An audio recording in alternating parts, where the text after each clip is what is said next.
everybody, welcome back to the channel. This is your host, Majestic speaking, coming to you with another episode of Mech Warrior Online. And I know today was a very highly anticipated video. As you guys know, the Mad Dog is my favorite mech in the entire game. And so today we're taking out the hero mech, the Bandit. You guys have all been asking, what is my build? What have I been playing with out there on the battlefield? And there you go. We have 6 micro lasers, a UAC-5, and triple SRM 6s. Very heavily brawly indication there. And I know a lot of you guys might be thinking to yourselves, well, how are you going to make this work? The Mad Dogs aren't known for brawling. They're squishy, they lose components easily. Well, it's all about situational awareness and being able to identify where you can peek, poke, and maneuver this mech to get in front of your opponents in order to get your shots down and make them count. Just like here, we are getting flanked a bit, so we do have this Phoenix Hawk in front of us, a Shadow Cat, and it looked like another light mech that was alongside each of them. And we're just going to peek and poke. We have a light mech that's going out front. That means that this Phoenix Hawk is a little distracted here. So we got a couple shots down on this guy. Just some little bit of raw damage, just letting him know we're here, peeking, poking, making him second guess whether or not he's going to stay. We did get airstruck there for a second. And as you guys can see, I'm not poking and exposing the entire mech. Right now, as we sit amongst these buildings, it's more of one half of the mech than the other half of the mech, saving our ammo and keep churning through this entire process. We have a couple mechs in front of us that are giving us some support, like this Marauder 2C. And because I see the opportunity here where we have an assault right next to us and looking off in the distance, they're not giving him much support, so we're going to help out and get this kill going right for the backside, and my friendly is able to wrap up the kill. Now switching over to Echo, we have an Annihilator and this Cataphract that's running away, along with this Executioner. We have some armor to give, and we're trying to push the envelope even just a little bit. We have this Thunderbolt who thought that he was going to get a cheeky couple shots in there. He did get one, but I am accompanied by a couple other mechs, so I'm not too worried just yet about our positioning or anything, especially being accompanied by this Marauder 2C, and this Thunderbolt, the same Thunderbolt, is giving us his entire back, and we're just going to go right through that back armor if we can. That friendly light mech jumped right in front of us, otherwise I might have tried to get another shot into him. That Annihilator is focusing us though, and he has a Cord Center Torso trying to go for it, and we get the kill! Cord Center Torso, that thing was amber as anything. And finally we get him down. Turning the corner, we have this Cataphract in front of us. Another big shot to that center torso. As I mentioned, situational awareness is the key. So we take down the Cataphract. We just took off that Executioner's arm. Now he's second guessing where he's going to be positioned. He has what looks like a power glove and something else on his shoulders there. So now we have to worry about this light mech. We're going to go for the center torso on him. He does have some armor, but I also have some friendlies with me. So I'm just going to pick and choose my shots now. Again, this Executioner, he goes down. My friend is able to wrap up that kill. We got him from both sides there. Now this Cheetah needs to get down. He's definitely a little bit dangerous, and we are getting pinged from long range, but they're not really hitting any components that we're worried about. Another Annihilator, this mean baby right in front of us. He's not even focusing up on us. 3 shots into that center torso, and he's going to go down. My friend is able to wrap up that kill as well. Now, focusing up on the Phoenix Hawk. That might have been the same Phoenix Hawk from earlier. He is pretty beat up, and there he goes. My friend is able to take him down. A little bit of a friendly kill there, I see.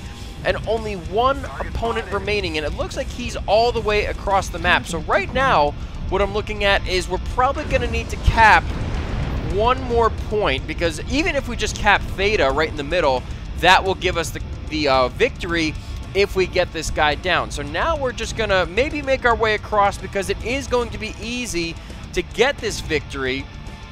We just want to secure the kill. We don't want to have any floaters hanging around on the map, decapping our points, recapping for their team, and essentially making this long and drawn out. So we're just going to push the envelope here. We're going to go for, I'm guessing it's a Shadow Cat or something very, very quick if I had to guess. So we're going to probably wind up brawling with him, but we'll see what happens, all right? So we're going to go up this hill. I have a feeling he's going... Yeah, he's going for Kappa. What am I talking about? It's good. He's decapping Kappa, so I know exactly where he is, and I'm going to hide myself amongst the buildings. If I take him straight on, he'll know I'm coming for him. He'll know exactly how to maneuver. He might even go through that cave or the tunnel back there. But yeah, he's trying to decap Kappa. He has no idea that I'm pretty much pushing up right in front of him, unless he has seismic sensor. Okay, he's off cap and right in front of us, so we're going to be able to brawl him very quickly. Weak left leg. We're just going to put a big shot into that center torso and completely obliterate this guy from the game, and that is going to wrap up the first round of gameplay for you guys. We did capture the 750 resources as a result. We did take over Theta. And there is the result. 3 kills, 7 assists, 4 KMDDs, 1013 damage with 5 components destroyed, almost 500,000 C-bills. And look at the damage spread across the board. No one did under 100 damage, and that is very critical. That means the entire team played a part in getting these guys down and securing this first victory. So that's going to do it for the first round of gameplay. Let's head back into the mech lab and go through the rest of the details on this mech and the build. Here we go. Alrighty guys, welcome back to the Mech Lab, where we're going to go through the details for the build on the mech I have in front of me, my favorite chassis, and therefore my favorite hero in the entire game, the Mad Dog Bandit. Now, I'm very, very excited to bring this video to you guys. You already saw the first round of gameplay, so you know exactly what this mech has on it, the loadout, the configuration, everything about it. But it's time to dive into the nitty-gritty details of this mech, and I took a tremendous amount of time testing, modifying, tweaking, configuring this mech exactly, perfectly to my standards, my specifications that I knew I wanted to run with this build. And who says the Mad Dog can't brawl? I know it might be a little light for the heavy chassis, but, you know, it is what it is. And I really, really appreciate this mech, and especially how I configured it. I'm really just thoroughly enjoying it, and the omnipods, the placement of everything, it really is an enjoyable mech for me. And the hero, you know, it essentially just amplified my love for this mech. You guys know this is my favorite chassis in the entire game. So I hope that you take everything into consideration here. Take everything with a grain of salt. This is obviously specified exactly to how I like to run my mechs, and it is a little bit of a hodgepodge, different omnipods and stuff on there, but my one requirement that I had for myself in building this out was I had to utilize at least one bandit omnipod. It can't just be a bunch of other omnipods, because then it really isn't a bandit. But because it is an omni-mech, and you know, it does have that omnipod for the bandit with the ballistic in each of the torsos, I wanted to take advantage of that at least. So I do, as you guys can see, I do have an autocannon in that right torso. Obviously, being a little bit more high-mounted than, say, I believe it's the C variant that has the ballistics in the arms. So I wanted to take advantage of that at least, and then mess around with the mech in its entirety for all the other omnipods. But as you can see, this is definitely a hodgepodge of different weapons. It's a Frankenstein build, but I absolutely love it. And not only that, but I have not seen anyone with this build out there on the battlefield to date. So I know that I came up with something very, very unique here, and I hope that you guys can appreciate it at least from that standpoint. But let's dive into the Mech Lab.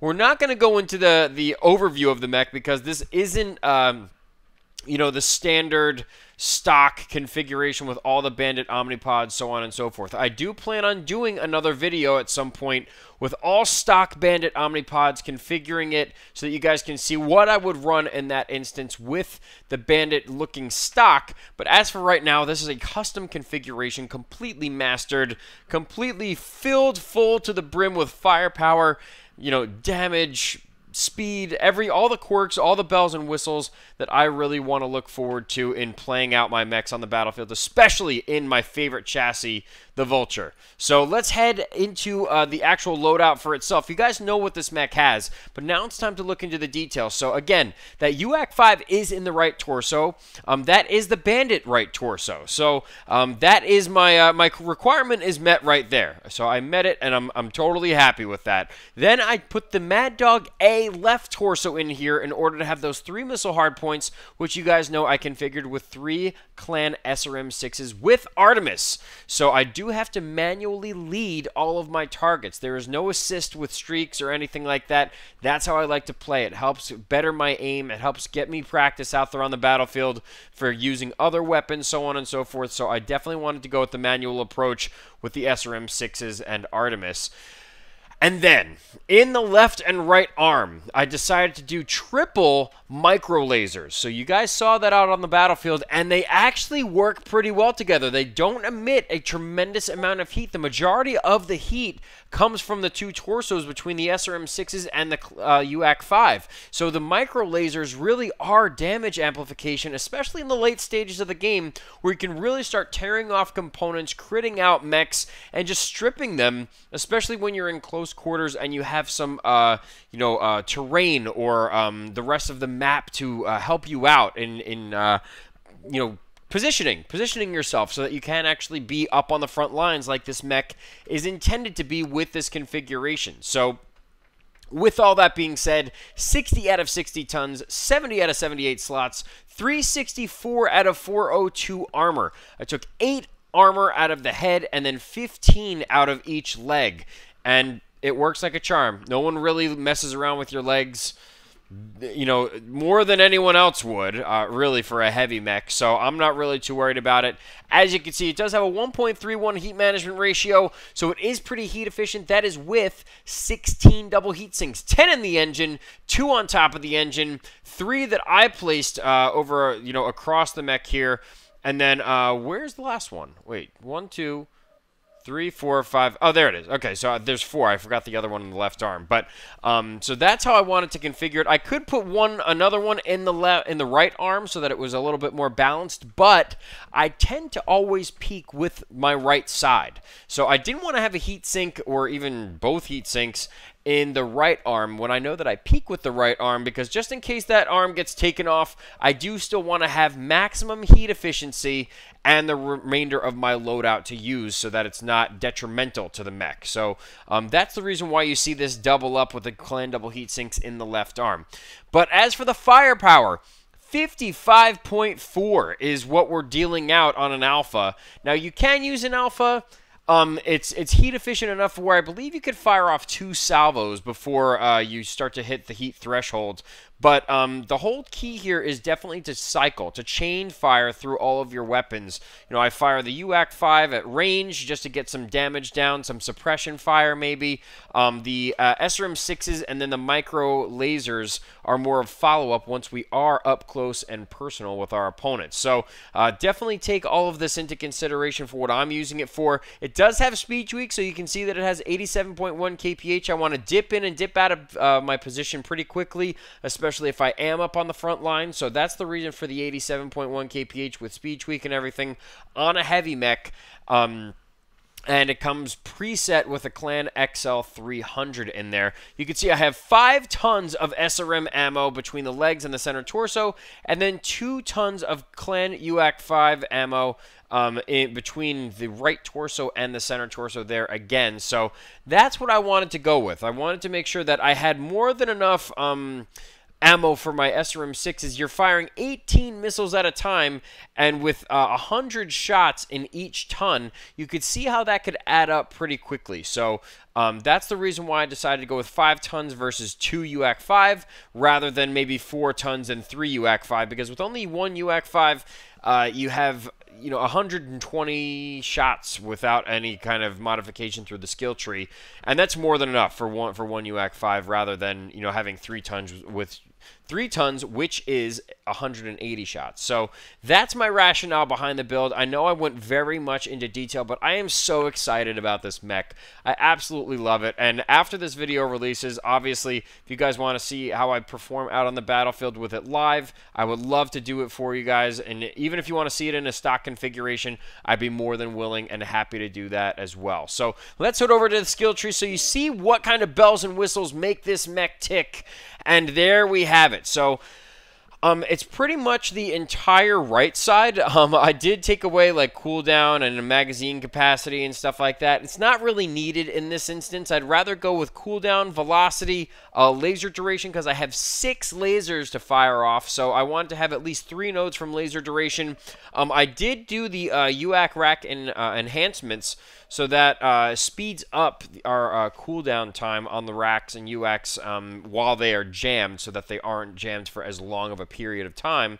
And then on the left side, the only node that I applied for those SRM-6s is the high explosive. I didn't need missile spread. I didn't need missile rack or anything. We have more than enough ammo, and I have Artemis on there, so the missile spread, you know, it's kind of just doubling up, I guess you could say. So I at least wanted to have a little bit more higher of a crit chance. So the crit chance damage possibility rises by 7.5% with one node. So I felt like that was justification in that regard. So it is a Frankenstein build, but it is applicable to all of my weapons across the board, which I'm very, very happy about. So looking at survival.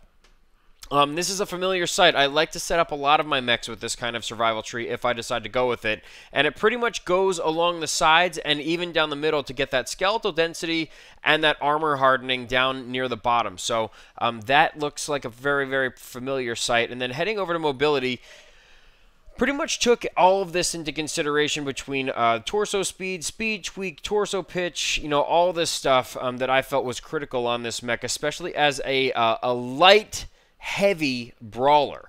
So definitely understand the reason behind this mobility tree being the way that it is. It might not be configured to everyone's liking per se, but I felt that it was critical for how I want to perform and play with this mech out on the battlefield. I went with improved gyros over here and a little bit of heat containment just to reduce the amount of cockpit shake when we're receiving any sort of enemy fire. Heat containment, obviously, just increase the maximum heat threshold before it shuts down. So just a couple little notes here just to help out, obviously, brawling up front. So to keep it a little bit more heat efficient and obviously receiving damage, we want to kind of reduce that shake in the cockpit. And then the last but not least node that we went with here is the consumable slot. That final consumable slot there, just so that we can do both an airstrike and a cool shot. So obviously that airstrike is going to be used as a damage amplifier or to get us and the rest of my team into a better position, so more of a distraction than anything. And then the cool shot, just in case this mech gets heated up, especially once we start really engaging up on the front lines later on in the battle. You want to pop that cool shot, get down to a more manageable level, and keep firing. This mech is built to keep firing, and I love this camo. I know it's not the stock bandit camo, but I did take my time with this as well, and I'm very, very happy with the result. I absolutely love it, so I hope you guys do too. But that's enough chatter. It's time to head back out to the battlefield. I'm not sure how many more rounds we should do in this mech. We're just going to see where it takes us, but for now, that's the overview on the Bandit Mad Dog Hero, my favorite chassis in the game. Let's head back out to the battlefield for some more rounds of gameplay. Here we go. Alrighty guys, here we go. Second round of gameplay, as you can see, is taking place on Crimson Strait. We're playing Conquest game mode, and we've already gone a little over a minute into this round. Now we're just peeking and peering around the corners here, just checking out and seeing exactly everything that's going on. We have some branches right here in our face, just gonna knock those out of the way, and look towards Theta. We don't want anyone to peer across or even start capping Theta, because then they will obviously take the advantage. Okay, so we're looking over across on the island, just seeing if they have any scouts over there, any long-range fire that they might set down, and there comes some DACA across the screen, so we know that they are actually moving towards the ramp a little bit. I can see on the mini-map that my friendlies are coming up close to me. We've got some PPC fire coming across. And you can hear in the back, I did have some comms during the game, so hopefully that's not too distracting with me doing a voice over that. But not enough comms that warranted me to just be entirely quiet. So I figured, let's just talk over it. Why not? So right now, we're following up on this Kodiak in the tunnel, just peering across the way a little bit. Probably not going to get too aggressive. Obviously, as you guys know, the Mad Dogs can be very squishy, and especially when we're in a very, very brawly build, we don't want to be getting too aggressive, take any kind of early damage for the most part, and set ourselves up for a pretty horrible situation. So just peering around, getting some targeting information. It looks like a majority of them took the top of the platform. With this Kodiak, some Gauss rounds coming through, nailed me on the center torso, so I'm going to have to be a little bit careful there. I did put my arty strike down because it looks like they are directly on top of us, so I'm going to try and get some a little bit of damage on these guys, make them push back a little bit. We did put the red smoke in the tunnel, so obviously we are safe, but anyone who is directly on top of us will get hit by that. So we're pushing through the tunnel now. We have 3 assaults up front, and now is about that time where we should start making a push. They are peeking through those little spot holes through the top on the platform, but we can't let these guys just sit there by themselves. Charlie, that Atlas, looks like he's coming in. I'm going to turn to my right and my left just to peer around. And we have an Evan Jaguar who seemed to have dropped down right in front of us. He's trying to pick a target, but all of us are kind of focusing up on this guy. Nailing him on the nose gets us the kill. So there he goes, focusing up top now, checking out who's up there, riding that heat curve. We do have to be a little bit careful. I'm going to sit back even just a little bit here and make sure that we cool down a little bit before we start engaging again. They are still peering through those peepholes. I want to make sure that I have a 100% clear shot to make sure everything counts. I don't want to waste or spend any ammo where not necessary. So there it is. We got some shots down. It looked like a Cyclops up there.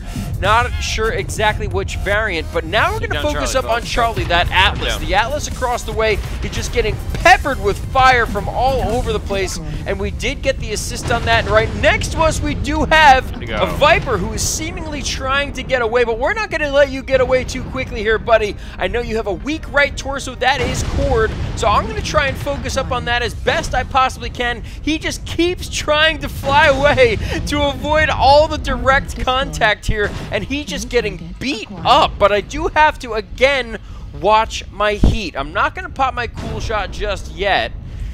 I'm going to keep engaging as much as I possibly can, unless I do go back to back to back in my engagements. And we are losing a couple friendlies here, but that's not going to stop me from engaging with these guys. I'm going to try and get them on a flank here. This Warhammer right in front of us just made a horrible mistake coming out in front. Instead of staying behind the protection of that building, now Echo is right in front of us. I do need some help on him, though. I cannot engage with an assault by myself, and it is that Cyclops. He's got a weak center torso and a weak right torso, and there he goes. We get the kill shot. So now it's about that time where we can push up on top of the platform and start engaging these guys, but it does look like a lot of them are starting to head down. I'm going to lead my target on that Mad Dog. He's going to put some medium pulse laser fire into me, but that's not going to stop me at all. The only thing that's stopping me right now really is the heat. So now we're going to have to ride that heat curve a little bit. We did use our cool shot while we were engaging just to stay in the mix here, but I'm not going to get overly aggressive. I'm going to take my time, make sure my shots count, and stick with the team. No need to be a hero, especially when I do believe we are up on kills and we are up on caps. Now I'm going for this Mad Dog center torso, going for one more shot in that center torso, and there he goes. So we get another kill, and there is that Viper again. That guy is still flying around on the battlefield. Unbelievable that that guy is still alive. Yes, and another kill shot towards that center torso. So he goes down. Gonna try and help out in supporting that King Crab who went to our right, but it looks like he might be engaging or going up the ramp. That gives us the opportunity to go for this Arctic Cheetah. The Arctic Cheetah looks like he might be legged very soon here, and he's going to try and fly up here, but we did get that leg off. Component destroyed. A couple more shots should take him out, and there he goes to end the round. Another fantastic round of gameplay. 750 resources were collected versus our opponent's 412, and we are out of UAC 5 ammo. 4 kills, 4 assists, 904 in damage, 7 components destroyed. But what I wanted to highlight this match in particular was the teamwork. We didn't leave our assaults out to get picked off by anyone who was on top of the platform. We surrounded them, we focused up on our targets, we got the kills, and ultimately landed the victory. Great round of gameplay all around. Thank you very much, team. Fantastic work. But now, let's head over to the third round of gameplay. Here we go. Alrighty guys, here we go. Third round of gameplay is going to take place on Frozen City. Very, very heat beneficial on this map. We definitely have the heat in our favor here. Just scouting around the map at this point. We are about 3.5 minutes into the round now, and we're just peering over the top. We know that a majority of them have grouped up in Echo 4. But that's not going to make us get too overly aggressive, even though we are entirely short range, and we did get a quick kill there, so that's definitely going to look good on paper, especially when we have all of our lights and fast mediums running around, kind of distracting their assaults and bigger heavies. So So now that gives us the opportunity to move up and help support on some of the flanks here, where a majority of them are, again, grouped up in Echo 4 and Delta 4. Now, just putting some long-range fire down, just some support shots, and we're going to go for this Battle Master, whipping around the corner. He doesn't even see us here. A full alpha into that backside, and there he goes. So we did get yet another kill, but they also got a kill because one of our teammates got a team kill. So unfortunately, it's 2-1, where it shouldn't have been. But you know what? We're going to keep engaging. We have some armor to share. We are getting pinged up by some medium pulse lasers again, but I'm going to help out on this flank. I see a roughneck with me. We have a panther with us, and it seems to be a herd mentality because now we have a tremendous amount of support coming around this flank right now. Going for that Shadowcat center torso on the backside is Cord. If we can get him down, he's down to 49% now. Going through that center torso if we can, maybe peer around the corner once, but I do not want to get flanked. I don't want to engage and get hit on one of my sides here. So I'm just constantly surveying exactly where these guys are going. I'm looking on the mini-map where the rest of my team is engaging from. We have a tremendous amount of support from mid-range, and our lights and mediums are actually engaging entirely now. This Eben Jag right in front of us, though, he's going to put some damage into me. He saw me coming up on the side. Not sure if they have a UAV above us, but I'm just going to put a couple more salvos into him. We did get our left torso Cord, but I did get some better shots down. Going for the Cyclops right now, and finally he gets taken out. Hotel is now in front of us. That Shadowcat from earlier, going to try and spray some damage, get those torsos, and my friend is able to take him out as well. So now we are really solidifying this flank. That Eben Jag has laser focus on me, though, so I do need to be careful. And they did core up my center torso on the backside, so that is going to encourage me to turn around. It is 4-2 at this point, and there's still 9 minutes left in the round, so I'm definitely engaging wherever I have the opportunity to do so, but not to the point where it's stupid. There's a point to where, you know, you have to pick and choose your spots, and right now, if I can stay second line and give some support to one of my other heavies or assaults that have a lot more armor than me, I know that that's better suited for how I should be playing. So, we're constantly adapting to how this battlefield is unfolding, and right now it's 4-3 now. He is coring up my left torso. I got some long-range fire there, so we're going to have to be careful there. Going to go for the Mad Cat if we can. It looks like he is very badly hurt, and I didn't lose that left torso. Somehow that thing stayed on, and all of my weapons are still intact.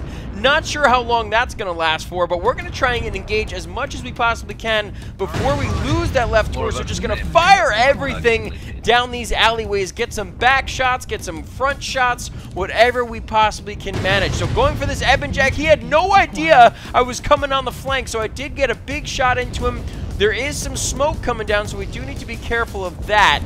But now turning around the corner, that strike is just about done. A big shot into that Eben Jag, even from range, and he's at 49%. Going for that center torso. My friendlies are coming up to give support, so he should be going down very, very quickly now. Another Eben Jag coming around the corner. He's down to 38%, and he has Cord legs, so maybe we can go for those if possible. We do need to watch our heat. I did pop the cool shot so that we can stay engaged, but now flipping around the corner very quickly, going for this Eben Jag. He has no idea that we're here. This is going to give us a big opportunity for some of these shots, and there he goes. We get the back shot for the kill. Now we're going to switch targets again very, very quickly. Going to try and expose more of my right torso than my left torso because I want to keep all of my weapons if possible, unless we have the opportunity to expose entirely with minimal risk to losing that left torso. So swinging around the corner here, we still have this Mad Dog in front of us, Kappa, and it looks like he's engaging with one of my friendlies. Going to put a big shot into him. Oh no, we have a Mark II, a Mad Cat Mark II right next to us. We're going to change targets and engage with him instead. Taking off that arm, chewing through the back armor. He's going for the left torso, and he finally does get it off. But we're still putting down a sufficient amount of damage. And there I finally get taken out from behind by that other Mad Dog on the opposing side. It's 11-8 right now, so it's a lot closer than I actually thought it was going to be. All they have left is that Mad Dog A that just took me out. You could see his loadout there, but we do have some friendlies that are engaging at this point, and it should only be a couple seconds before this guy finally goes down. Pouring up that backside, riding that heat scale again, and we have 3 mechs going for this guy. before that direwolf will obviously come and clean things up entirely. But we do get that final kill to solidify the victory. 12-8 is your final here on Frozen City skirmish game mode. And that is going to do it for the round. Let's check out the stats here. 1 kill, 7 assists, 4 KMDDs, 10-11 damage with 6 components destroyed. Another fantastic round. A little bit of sloppy teamwork, but we did happen to wrap it up and ultimately get these kills where they mattered. But that's going to do it for the round. Let's actually head back out to the battlefield for the 4th and final round of gameplay. This is the best one out of all of them. Let's head right out to the battlefield again. Here we go.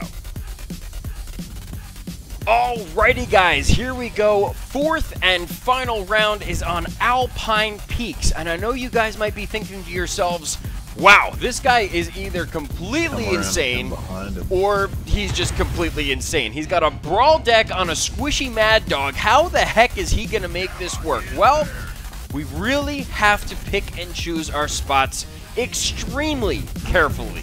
We're all about making the best of the opportunities we're presented with. So I'm looking down on the minimap and I'm looking over the ridge here just to see exactly what our opponents are doing. And they're heading right across the battlefield. They are going through the trenches, and I did receive a little bit of ATM fire there, but I did spread it across my torso, so no harm really, no foul, not a big deal. But now we're getting this Atlas kind of caught in between here. Doesn't look like he's going to make it all the way to where the rest of his team is, so we're going to be able to put some shots right into this guy.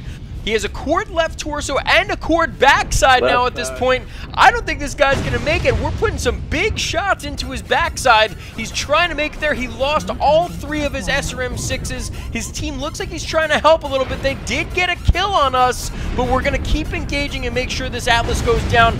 Big shot into that center torso. He's engaging on the light. Now he's switching over to me, going for that right torso just to neuter this guy. And yes, he is completely immobilized. I'm going to switch targets, let someone else chew up the rest of that, so that finally he goes down, and there he goes. But now I'm going to change targets very quickly. I'm going to move towards Kappa.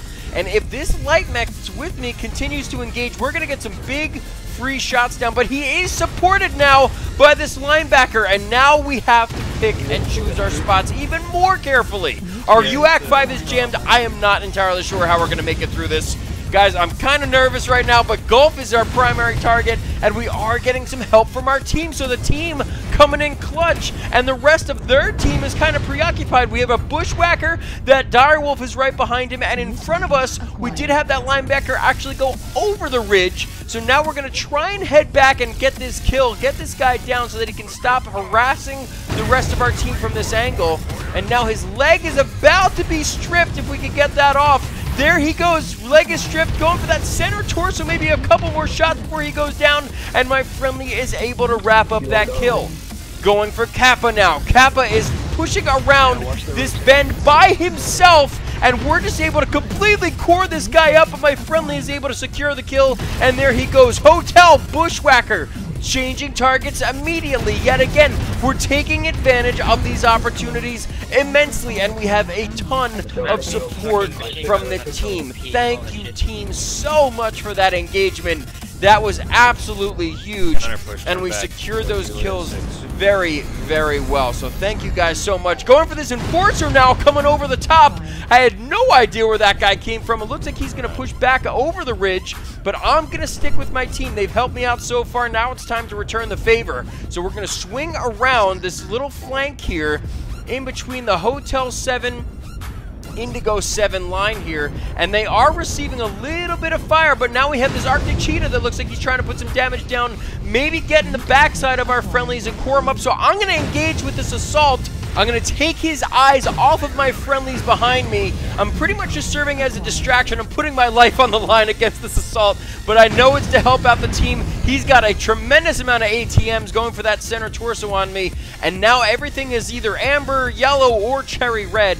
We do have the advantage at this point, so now it's about securing these final kills. We are up 2 caps to 1.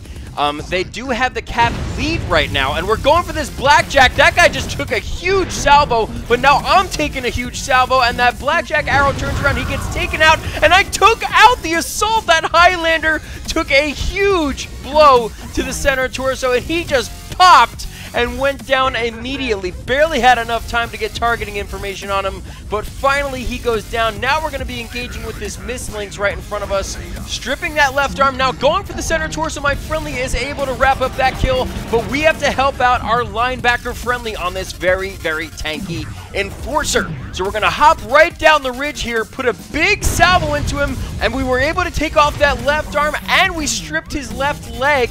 I'm out of UAC 5 ammo, so I just have to rely on my lasers and the SRM6s. One more big shot in that center torso, and we get the kill shot. So there he goes. Now we're just decapping Theta, and that is going to do it for the round. I didn't even use my arty strike. So this is all going to be raw damage. Pretty much near maximum potential for this mech, considering the build. But obviously, you know, we do have lasers as backups. 2 kills, 6 assists, 5 KMDDs, 8 components destroyed, 1195 damage. Who said the Mad Dogs can't brawl, huh? Who said the Mad Dog can't brawl? Well, these Mad Dogs can brawl just as good as anyone else out there. It's all about making sure that you take the right opportunity. I'm not saying to face tank with a 60-ton heavy mech, but when you have the opportunity to engage, this mech can absolutely tear through opponents, opening them up, crit shots, everything. That has every single weapon that you would want to have on a brawly mech up front, and can just absolutely chop your opponents into bits and pieces. Demonstrated hopefully for you guys throughout the course of this video. But that's gonna do it for this episode of Mech Warrior Online. I had an absolute blast playing with this mech. I hope you guys enjoyed it. But as you guys know, this is my favorite mech, and I wanted to do it some justice, so it is a longer video. We're approaching 37 minutes right now, which is absolutely insane. 4 rounds of gameplay for you guys. I really appreciate all of your support. I know a lot of you guys were asking me about this video and the build and what I'm using and stuff. You know how passionate I am about using the Mad Dog out there on the battlefield. I absolutely love it. And this Frankenstein-y build on this mech just does absolute wonders, especially if you're patient. It definitely teaches you patience. So if you are having a tough time as a brawler and you need to like kind of reconfigure your mind as to how to play it, go with a lighter tonnage in a heavy mech, put on a brawly kind of loadout like this, and you will be forced to be patient out there on the battlefield unless you want to get killed very, very quickly. So who says the Mad Dog can't brawl? That just proves it right there. I hope you guys enjoyed this video. If you did, make sure you hit that like button, hit the subscribe button, check out the links in the description. I have a link to everything down there, including my Twitch page in case you guys want to follow for every time I go live. I have links to Patreon and PayPal. I appreciate all the support that you guys have given between those 2 links. You have no idea what it's done for this channel. I am so excited that this channel is still up and running, and it's all thanks to you guys. I can't thank you enough for it. But that's going to do it for this episode of Mech Warrior Online. Thank you guys so much for all the support. I hope you enjoyed this video, as it really did take a long time for me to configure it and make sure that I showed this mech in the best light. It wasn't about the damage and the scores and everything like that, but that I got the right gameplay so that you can see how it can be used in this type of setting with this type of role that I wanted to play with it. So thank you guys for supporting that and this idea. I hope you guys enjoyed it. If you did, again, let me know in the comment section below. And if you have the mech, if you configured it in some other way that's working for you, let us know. I'm sure everyone would love to hear it, just so they can mix and match. It is an Omni mech, as I mentioned earlier, so you guys can configure it how you want to. But that's going to do it for me. Thank you guys so much again for tuning in to this episode, and I look forward to seeing you all on the next one. Take care, guys.